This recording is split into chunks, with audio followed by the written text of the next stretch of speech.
నమస్కారం. ఘంటారావానికి స్వాగతం. ముందుగా ప్రధానాంశాలు. రాష్ట్రంలో రైతు భరోసా నిధుల విడుదలపై ఈసీ ఆంక్షలు.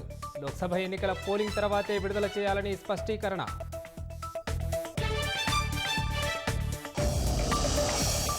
ఈడీ కేసులో కవితకు జ్యుడిషియల్ కస్టడీ పొడిగింపు. ప్రజ్వల్ రేవన్నను వదిలేసి తనను అరెస్ట్ చేశారని ఎమ్మెల్సీ విమర్శలు.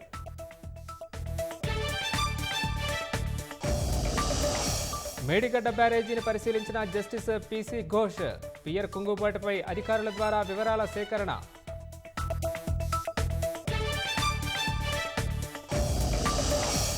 రాష్ట్రంలో పలు జిల్లాల్లో భారీ ఈదురుగాలులు, వర్షాలు. పార్టీల సభా ప్రాంగణాల వద్ద కూలిన షామియానాలు.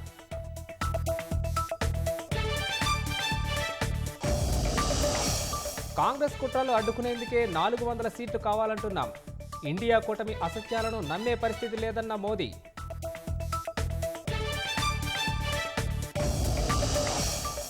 దేశ సంపదను మోదీ 15 మందికి దారాదత్తం చేశారన్న రాహుల్. పేదలను, రాజ్యాంగాన్ని కాపాడేందుకే ఈ ఎన్నికలని వ్యాఖ్యలు.